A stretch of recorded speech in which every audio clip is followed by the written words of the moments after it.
de compartir con todas y todos ustedes el pensamiento político del general Perón, recordando siempre el lema de esta materia según el cual, como dice Perón en Comunidad Organizada, el hombre, la mujer puede desafiar cualquier contingencia y cualquier mudanza cuando se haya armado de una verdad sólida para toda la vida, como por ejemplo trabajar, trabajar y trabajar para alcanzar la felicidad del pueblo y la grandeza de la patria, teniendo como objetivo siempre al hombre, a la mujer, al ser humano.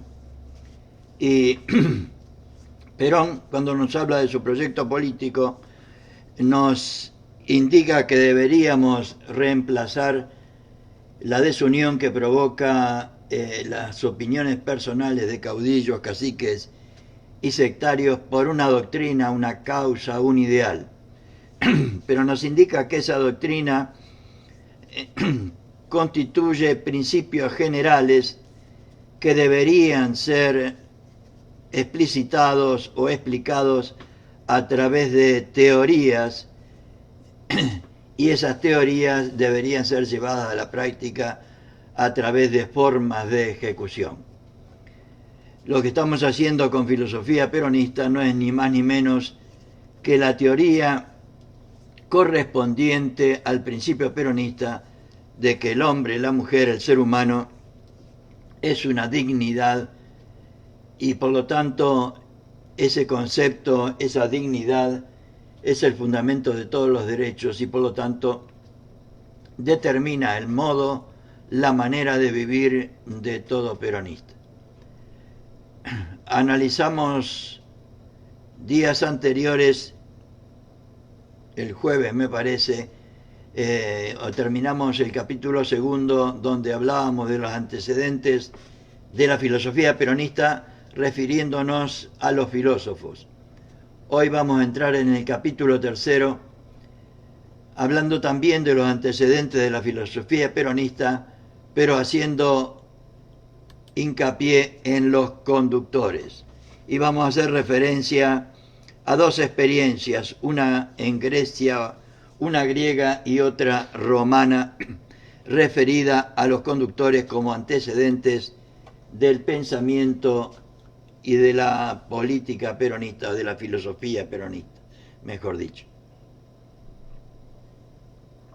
Recordando siempre en todos los encuentros que estamos desarrollando con ustedes el texto de filosofía peronista para tratar de entender cada día más y mejor el esquema general de la doctrina peronista, que referido a este tema en lo filosófico expresa, como decía antes, que el hombre, la mujer, el ser humano es una dignidad. El principio fundamental filosófico, que por otro lado implica que el hombre, la mujer, el ser humano es principio y fin en sí mismo, o sea, tiene valores individuales, tiene una función social, o sea, valores sociales, y por último, el hombre, la mujer, el ser humano tiene valores espirituales, es armonía de materia y espíritu. Y estos temas centrales del esquema general de la doctrina peronista son los que de una forma u otra, a través de filosofía peronista, iremos tratando de comprender cada día más y mejor. Entramos entonces en el capítulo tercero, referido a los antecedentes de la filosofía peronista.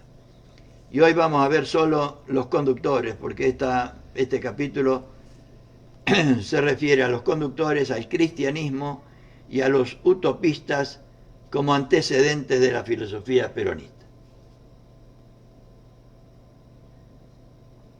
Y Evita nos decía lo siguiente: el peronismo realiza los mejores ideales de los filósofos y conductores de todos los tiempos.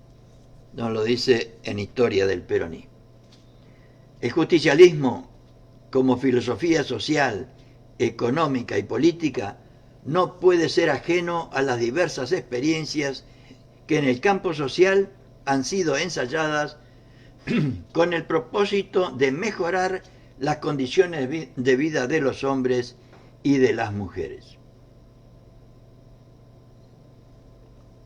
Nada mejor entonces que hacer un análisis objetivo de las grandes tentativas efectuadas a lo largo de la historia por conductores y reformadores que exteriorizaron a través de su preocupación por el destino de sus semejantes a través de una verdadera filosofía social.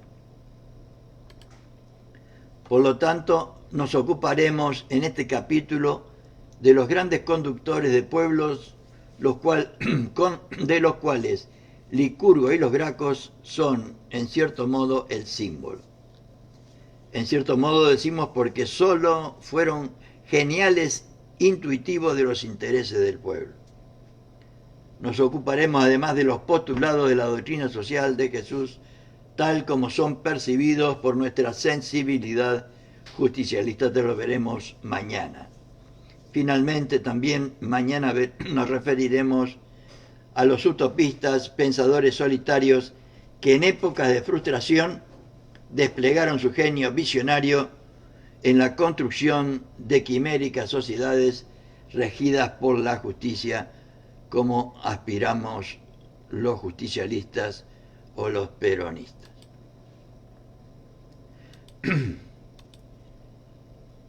Los conductores, y Evita nos decía lo siguiente sobre ellos: nada haría un pueblo sin un conductor, ni un gran conductor sin un gran pueblo que lo acompañase y lo alentara en sus grandes ideales.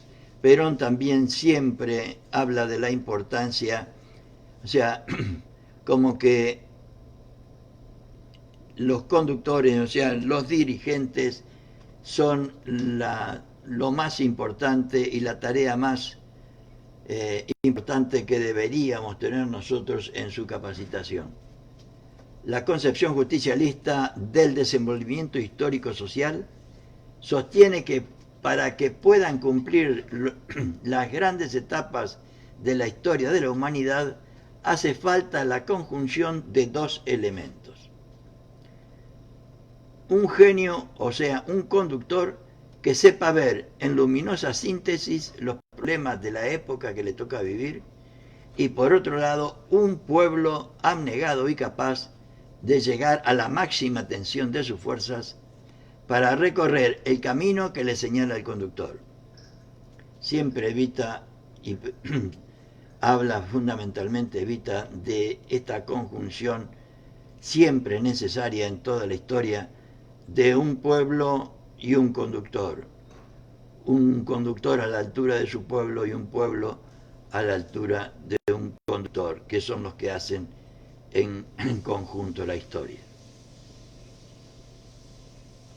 Cumplido el difícil recorrido por el genio y el pueblo fusionados, se alcanzan los grandes ideales de cada época. Por lo menos es la opinión de Perón y sobre todo de Evita en Historia del Peronismo. Veremos en este capítulo cómo en los momentos cruciales de la humanidad juegan de manera coordinada las visiones e impulsos de los genios con las potencias infinitas de los pueblos. Y veremos cómo el genio puesto contra el pueblo no logra realizarse, así como los pueblos que no saben descubrir, alentar y seguir a sus conductores tampoco se realizan.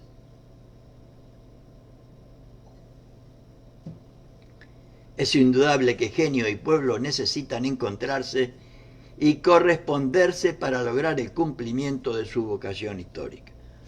Por lo menos es la opinión de los primeros peronistas expresados a través de este texto de filosofía peronista, que por otro lado lo sacan de Historia del Peronismo de Eva Perón. En la consideración de los conductores empezaremos por Licurgo, a quien Perón ha llamado el primer justicialista del mundo. En efecto, Licurgo realizó el acto de justicia popular más trascendente de la antigüedad.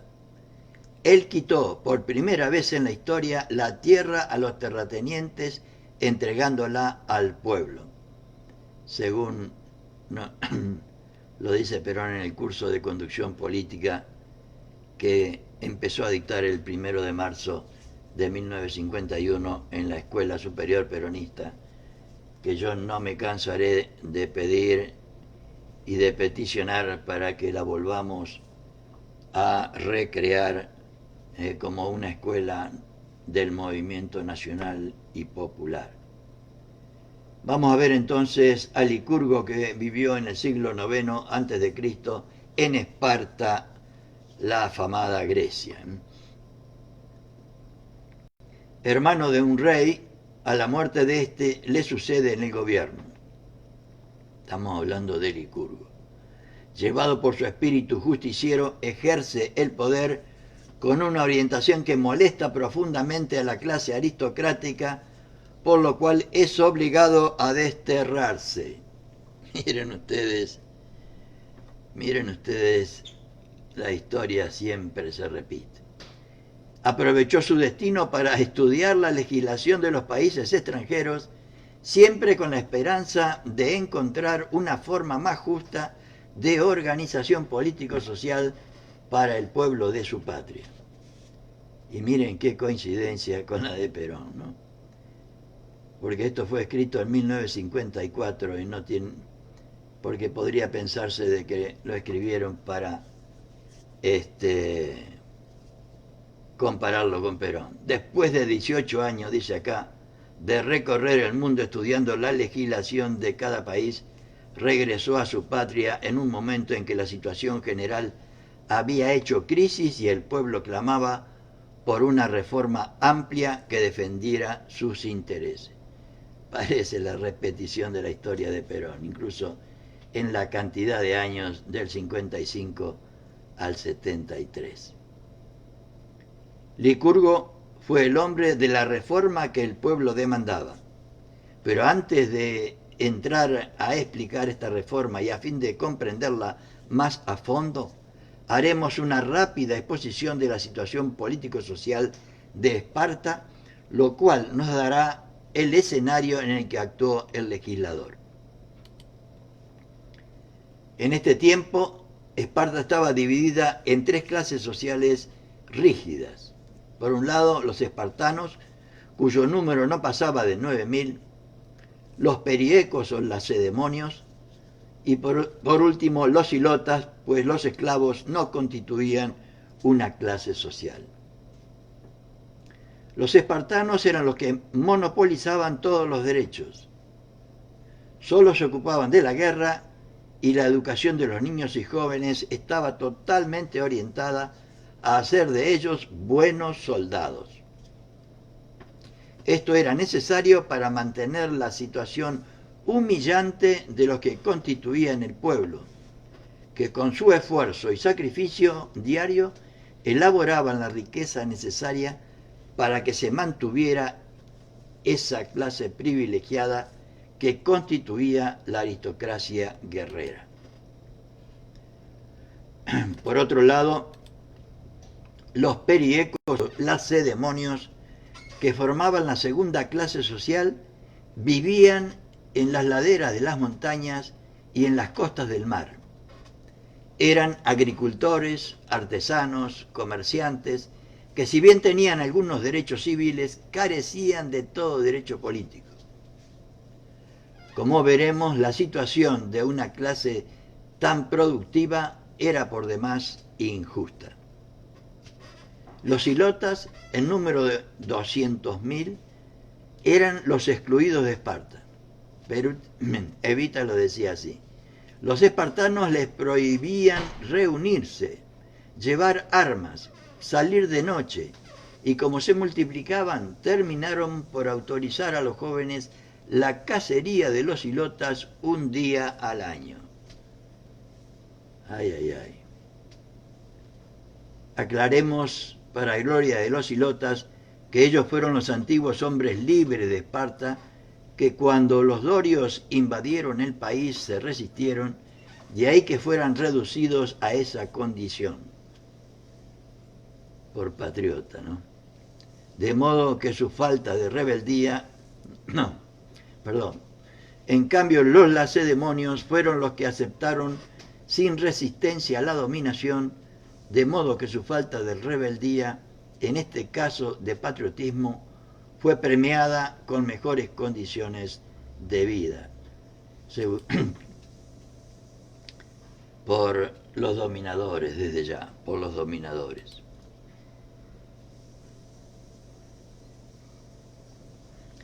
Y por debajo de estas clases, realizando los trabajos más penosos, negadas sus condiciones de seres humanos, aplastados por consiguiente en su dignidad de hombres y mujeres, estaban los esclavos, en número inmenso, sofocaban su alarido de justicia bajo el poder despótico de los amos que podían venderlos y hasta matarlos. Estos esclavos provenían de las guerras, que en muchos casos se libraban con el solo objeto de reclutarlos, de los actos de los piratas a quienes muchas veces se encargaba que robasen hombres, y por otro lado del nacimiento, o sea, los hijos de los esclavos estaban destinados a ser esclavos, y por otro lado también de la venta del hombre libre que se vendía como esclavo cuando no tenía cómo subsistir. Evita lo decía así: el cuadro que nos presenta Esparta nos hace ver el gran ejemplo del hombre de la humanidad que ha concebido y realizado a través de los años una lucha para convertirse en pueblo, para pasar de la esclavitud a la libertad, de la explotación a la igualdad y de ser un animal de trabajo a sentirse y ser hombre. Ahora, visto en líneas generales, el panorama del momento histórico social de Esparta en la época del Licurgo, pasaremos a considerar las reformas de este gran legislador.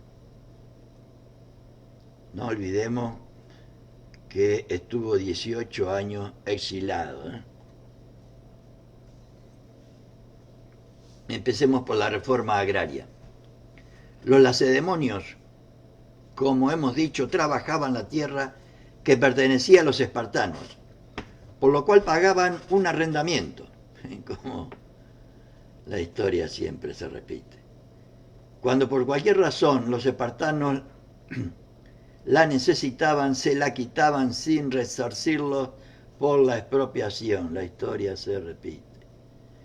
Licurgo, para remediar esta situación, dividió la tierra en 39.000 partes, 30.000 para los lacedemonios y 9.000 para los espartanos, dándoles a estos las mejores del país, compensando así la elevada cantidad que correspondía a los primeros. Por esta reforma, Perón ha dicho que Licurgo fue quien realizó por primera vez en el mundo el ideal peronista que establece que la tierra debe ser para quien la trabaja.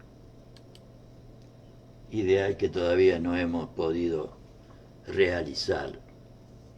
Ya lo haremos. Reforma económica de Licurgo. Prohibió el comercio, anuló la moneda antigua de oro y plata, reemplazándola por moneda de hierro, a la que le dio poco valor, de manera que para reunir una suma interesante se necesitaba un cofre muy grande y una yunta para transportarlo, según dice Plutarco en Vidas Paralelas. Con esta sola medida libró a Esparta de una serie de crímenes, porque a nadie le interesaba robar ese dinero ni recibirlo en soborno. No excitaba la codicia, agrega el mismo autor en la obra citada, o sea, Plutarco en Vidas Paralelas. Desterró las artes inútiles, de lujo, pues esta moneda no tenía ningún atractivo para los griegos de otras regiones, de modo que con ella no se podían comprar artículos extranjeros, con lo cual se valorizó el trabajo local. esto y el cepo que le hemos puesto al dólar hace poco pareciera una repetición de la historia casi calcada. Asimismo, para destruir el distingo de clases, dictó una ordenanza estableciendo que todas las puertas fueran iguales, tanto en las mansiones señoriales como en las humildes casas. Vaya a saber uno cuál es la importancia que los griegos le daban a las puertas de las casas, ¿no? Supongo que sería mucha para hacer de ese gesto, de ese símbolo, un gesto de unidad social. Vamos a ver ahora entonces la reforma política realizada por Licurgo. Reglamentó las funciones reales del Senado y de la Asamblea con el fin de desterrar la violencia, la envidia, la insolencia, la corrupción y principalmente los dos antiguos males, riqueza y pobreza, dándole mayor poder político al pueblo. Siempre que se quiere distribuir mejor la riqueza, se tiene que dar poder político al pueblo, antes y ahora. Una de las tantas enseñanzas que nos da este texto, que humildemente comparto con todos ustedes, porque creo que es una de las tantas formas que uno tiene de contribuir a la formación y capacitación de los compañeros y compañeras, de los ciudadanos y ciudadanas que tengan interés en estos temas. Por todas estas reformas del gran legislador espartano a favor del pueblo, es que nosotros vemos en Licurgo tal vez el primer justicialista que haya tenido la humanidad, nos dice Vita en Historia del Peronismo. Es claro que no tocó la raíz de la injusticia, o sea, la esclavitud, pero no se debe juzgar los hechos y las instituciones del pasado con los criterios de hoy. Hay que ver en el desenvolvimiento humano una sucesión de series lógicamente concatenadas, dentro de las cuales se puede pretender ciertas cosas y otras no. Por ejemplo, no se puede pretender que hace 3000 años Licurgo tomara medidas referentes a la esclavitud, que los liberales de hoy y los neoliberales, los liberales de 1954 y los neoliberales de hoy, no toman con los esclavos de la época presente, como son los pueblos sumergidos en la opresión imperialista y los hombres sumergidos en la opresión capitalista. La tarea de la liberación integral de todas las clases oprimidas de la sociedad recién en esta época entra en el orden del día de la historia y fundamentalmente a través del peronismo. Recién en esta hora bendita en que el sol de la justicia empieza a brillar para todos y todas, en esta hora justiciera que en hermosa caracterización Perón ha denominado la hora de los pueblos. La hora de los pueblos. Vamos a continuar entonces con los Gracos. Con los Gracos. O sea, dos experiencias. La de Grecia, que acabamos de ver, y la de Roma, que empezamos ahora. Entre los años 133 y 122 antes de Cristo. Yo lo puse acá con esta reflexión de filosofía peronista, la puse en rojo para que la tengamos particularmente en cuenta. Cuando afirmamos que nuestra filosofía, que la nuestra es la filosofía de los trabajadores y las trabajadoras, o trabajadoras, que el nuestro es un humanismo popular, está implícito que no admitimos preferencia de unos trabajadores respecto de otros, como podrían ser los hombres de la ciudad respecto de los del campo.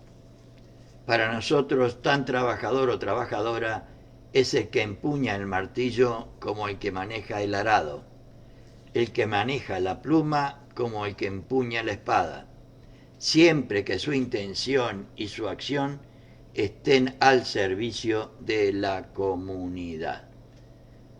Elemento esencial para el peronismo, al servicio de la comunidad, no al servicio de una empresa y menos al servicio de la extranjería, como nos ha pasado tantas veces. Sin embargo, Perón ha dedicado muchos capítulos aparte para tratar especialmente los problemas que afligían a la mitad de los argentinos que vivían y viven y luchan en el campo. Sus palabras y hechos a favor de los más humildes trabajadores agrarios, los peones, lo atestiguan, la ley del peón rural, ¿no? Así como toda su inmensa acción para satisfacer las necesidades y cumplir las aspiraciones del hombre de campo. Así ha manifestado: no queremos hacer del proletariado campesino, no queremos hacer el proletariado campesino, queremos hacer agricultores felices que vivan en la abundancia, decía el 11 de junio del 53. Y su concepto fundamental sobre la materia de que la tierra debe ser de quien la trabaja, no un bien de renta, sino un bien de trabajo. Responde a las más caras aspiraciones de los labradores, aspiraciones por las cuales lucharon hasta la muerte dos ardientes defensores de la causa popular, Tiberio y Cayo Graco, cuya historia vamos a tratar de compartir ahora con ustedes. Hermanos de sangre y de ideal, tuvieron un papel decisivo en la lucha entre patricios y plebeyos, es decir, entre aristócratas y hombres de pueblo en la antigua Roma. Lo mismo que en el caso de Licurgo, a fin de comprender mejor el papel de estos luchadores por la dignidad del hombre y la mujer, haremos una rapidísima incursión en la situación social de aquella época. Los patricios romanos, al igual que los espartanos de Grecia, monopolizaban en su favor todos los derechos, como sucede siempre. Los plebeyos, en cambio, entre los cuales gran cantidad eran labriegos, no intervenían para nada en los asuntos de interés público. De ahí la lucha por alcanzar la libertad civil, política y religiosa que los patricios les negaban.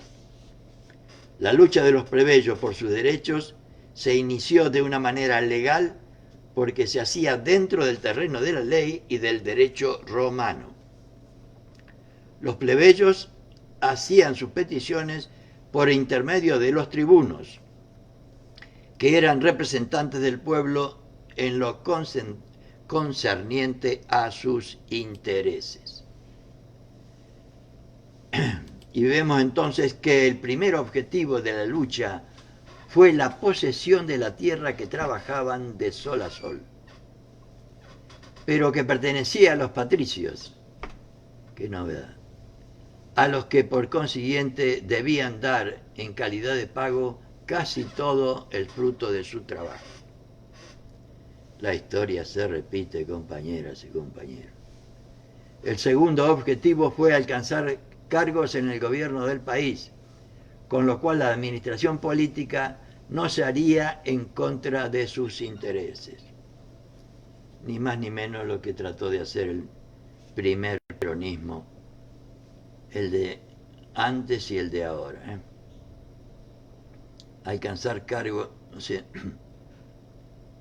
el primer objetivo, la lucha, fue por la posesión de la tierra que trabajaban, y el segundo por alcanzar cargos en el gobierno del país, con lo cual la administración pública no se haría en contra de sus intereses. En eso estamos. Esa lucha ininterrumpida durante 2 siglos, con el impulso propio de los partidos victoriosos, fue llevada a su momento más culminante con los Gracos, hijo de Cornelia, mujer inteligente y valerosa, cuya personalidad influyó profundamente en el destino de gloria de sus hijos. El mayor de los Gracos, Tiberio, poseía el sentimiento de compasión hacia el oprimido, al débil y al pobre, en un grado jamás visto entre los romanos. Había observado y sentido la miseria en que vivía el pueblo, causada por los latifundios, y pensó en una reforma agraria que acabase con ese estado de cosas. Elegido tribuno de la plebe, presentó la ley agraria, pero como ella lesionaba los intereses de los latifundistas, la historia se repite, el Senado, que era el organismo defensor de esa clase, empleó todos los recursos para evitar que la ley fuera aprobada. No obstante, esta fue aprobada por el pueblo, si bien las dificultades que puso el Senado la hicieron inaplicable. La historia se repite, compañeros y compañeras. Parece mentira, pero el compartir estos textos nos ayudan a entender también la realidad que estamos viviendo. Pareciera que el hombre y la mujer han sido casi en toda la historia, con distintas variantes de personajes, de lugares y de circunstancias, ha sido más o menos la misma. Los aristócratas, podríamos decir tranquilamente, la burguesía o nuestra, ¿cómo se me fue ahora?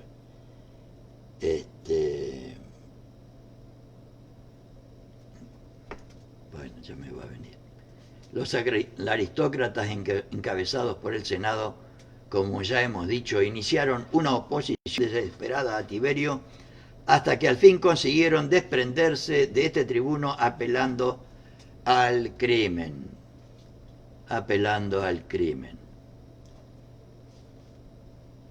Método demasiado frecuente. Hoy estaba escuchando un video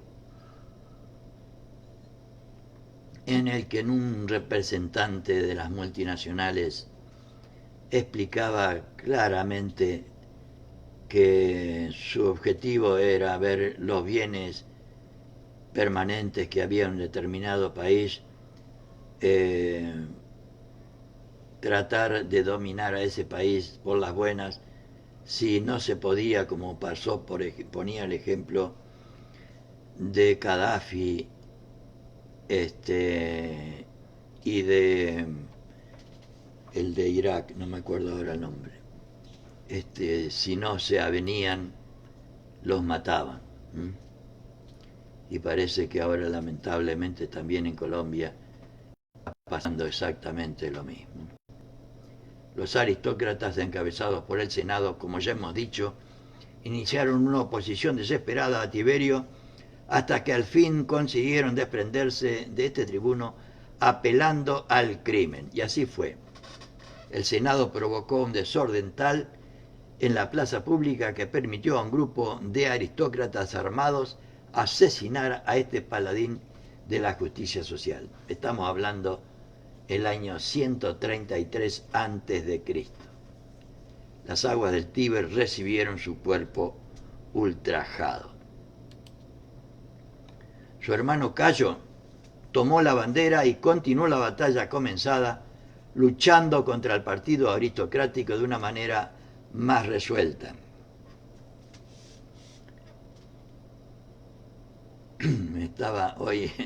Recién me quería acordar de nuestra oligarquía, no me salía la palabra.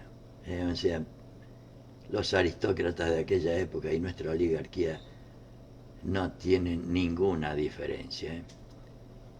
O sea, Cayo renovó la ley agraria, lo cual le trajo una situación sumamente difícil, que sorteó con habilidad. Entregó trigo a la plebe a un precio tan reducido que casi era una distribución gratuita cubriendo el déficit que esta medida traía con un impulso a las mercaderías que los ricos compraban en el extranjero. Repito, entregó trigo a la plebe a un precio tan reducido que casi era una distribución gratuita, cubriendo el déficit que esta medida traía con un impuesto a las mercaderías que los ricos compraban en el extranjero. Siempre fue igual. Para poder distribuir tenés que tener.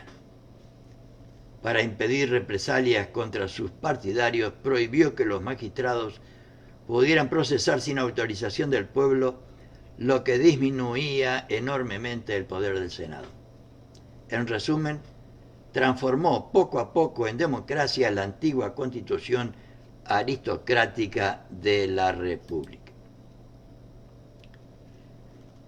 El partido aristocrático, lo mismo que en el caso anterior, después de apelar a la calumnia, a la demagogia, en suma, a los medios más viles para derrotar a este reivindicador de los derechos del pueblo, concluyó provocando una guerra civil. Esto y el 55 no tienen ninguna diferencia. En el año 121 a.C., en medio de la cual mataron a los partidarios y amigos de Cayo Greco. La historia se repite. Este, viéndose perdido, se refugió en un bosque cercano donde se hizo dar muerte por su acompañante. Las aguas del Tíber también, en este caso, recibieron los cuerpos de 3.000 partidarios de las ideas democráticas de los gracos, que pagaron con sus vidas su amor a la justicia. Como tantas veces pasó y sigue pasando en la historia, de pagar con la vida el amor a la justicia, tarea que no debería amilanarnos en nuestro intento de trabajar, como dice Cristina, por la felicidad de nuestro pueblo y la grandeza de la patria, para lo cual Perón nos propone la tarea de hacer todo lo que esté a nuestro alcance para transmitir conciencia social en el conjunto del pueblo, organización social y personalidad social, o sea, convertir a la masa en pueblo. Y en esta tarea estamos, para lo cual sigo bregando sobre la necesidad que Perón planteaba de tener una escuela o una universidad con las características de igual, mejor igual o mejor a lo que fue la Escuela Superior Peronista, no para una organización determinada, sino para el conjunto del movimiento nacional y popular. Para que esta historia que acabamos de ver, tanto en Grecia como en Roma, no termine frustrando los anhelos del pueblo. La única alternativa que tenemos, según Perón, y Evita, en historia del peronismo, para tener una revolución en paz permanente, es transmitir una cultura política al conjunto del pueblo. Y con esto, compañeras y compañeros,